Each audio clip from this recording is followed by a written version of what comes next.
Look at the time, it's almost Halloween night itself. This year for October, we've looked at quite a few monsters, but two of them, the vampire and the ghost specifically, have something to do with this last one, because it's all about death. And welcome back to the heart of the stories we tell. I'm Rob the host, and this is another look deep into what makes a story, a theory on storytelling by a storyteller who believes that every story has merit. And tonight's episode is death, and how it's not always a clear concept in stories. Now, it's easy enough to say that every story has an ending because everyone dies. That's not always true, because we have characters that die and come back and come back and die and come back and die. Especially since I watch a lot of superhero stuff and they're practically immortal. But okay, before we get started, let's talk a little bit about what death means. But before I do that, I just want to remind you that I'm trying to build a community here. So if you have a moment or two, hit that subscribe button, like and share this video, just because it helps us out as we try to grow and make this a better community. Not to get too philosophical on you, but if there's one truth that we all have to face, it's that we're all going to die someday. We're all going to cease to be, and we don't even know for sure what that means. So when we tell stories, part of it is to kind of adapt to that, make us think about it. The whole thing, the whole you only live once, seize the day, all of that is just a reminder of our own mortality and our own fear of the unknown, of what comes afterwards. Now, not all stories handle it well. Some do, some don't. This picture is from A Song of Fire and Ice, and let's be honest, they deal death out very quickly. But I have to say that it's not the first TV show, book, movie that killed a bunch of characters. And just to make it more confusing, death does not always mean death. Sometimes death means change. In fact, if you've ever heard of a tarot card reading, drawing the death card means things are about to change, not necessarily that you're going to die. But let's talk about the times when you're actually going to die first.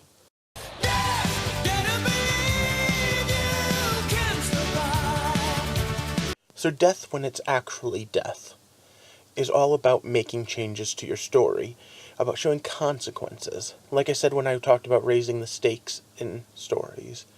If no one can ever die, if no one ever loses, then you sit there and you go, what are the stakes here?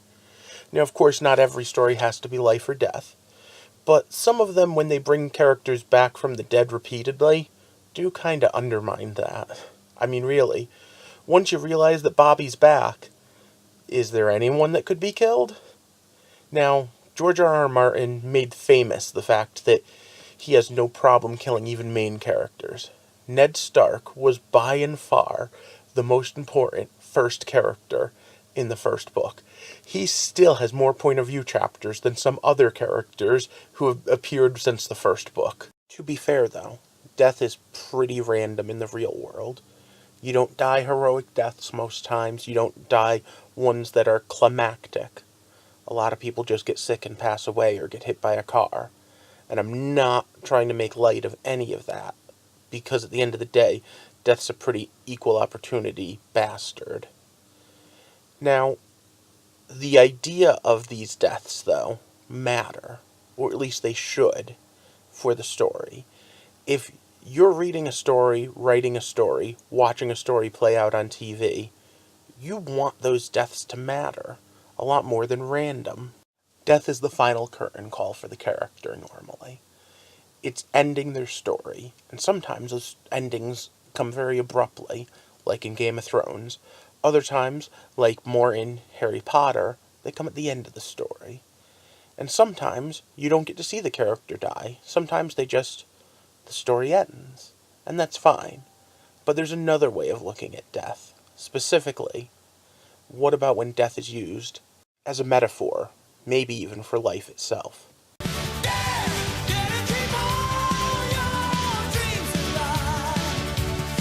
Push a button, pull a lever, who the hell wants to live forever? Death is that thing that makes us who we are. And for that, we're going to talk about Star Trek for a second. And now, first of all, Patrick Stewart could read the phone book and be awesome, so let's not pretend that his acting didn't elevate this. But in the movie Generations, him and Dr. Sauron, the main villain, have this repeated question about what is death. And in his mind, in the villain's mind, death is a monster, a creature that chases you throughout all of your life. That thing that's coming for you. You're going to die, and it's going to get you. Slight segue. That's pretty much the same thing that our heroes talk about during the Great Northern Ranging in Game of Thrones. Beric Dondarrion says, the enemy is death, and the enemy always wins. The trick is to fight it as long as possible everywhere, to keep as many people alive. Jean-Luc Picard, however, back in Generations, has a different take on this. So where I'm no Patrick Stewart, let me try. Time is a companion that goes with us on the journey. It reminds us to cherish each moment, because it will never come again. What we leave behind is not as important as how we've lived. And in that analogy, like I said at the beginning of this segment, death isn't just a thing, it's a metaphor for living your life to the fullest. Which, of course, can also go with the whole YOLO! When I was researching to do this, when I was researching to do the Ghost video, I came across Ghostbusters 2. I hadn't watched it in a while. The fact that the painting kept Vigo alive, I want you to think about that. What do all great artists want? To live on in their work. There's a metaphor for you. Now, as long as we're talking about this, and since I did bash the bringing people back to life over and over again, I will say that there is a metaphor in there as well. And so let's segue into X-Men for a second. Is there anyone that ever thought someone who was embodied by the Phoenix Force was dead for good? Now, there was a joke that the only people that stayed dead in Marvel Comics were Bucky and Uncle Ben. Then came Winter Soldier. So I'm not going to say that Marvel does great at this. Their stakes are always thrown out the window because of the fact that it's just a comic book. Hell, even Superman came back. But on the other hand, when I was comparing the three Harrys, I would like to point out, at points in their story that were not the absolute end of their story, they all died. And their deaths all meant something. Now, Harry Potter the least, because it was like mid-chapter, but Dresden and Keogh both die on screen. Their magical return to life is equally important. And now with that, I need to talk about Lord of the Rings, and the fact that G.R.R. Martin thinks that it robs some of its gravitas when Gandalf the White returns. But as heartfelt as Gandalf's death was, it wasn't meant to be death. It was always meant to be rebirth. It was supposed to showcase the change. And once again, I'm reminded that when you draw the tarot card Death, it doesn't mean you're going to die. It means something in your life is about to change, a metamorphosis. Death is an analogy, as a metaphor. Then again, I also think Martin kind of just really likes killing characters and seeing them dead. And I think Gandalf himself taught a pretty important lesson, similar to the one Picard taught. There is a holodeck adventure waiting to happen.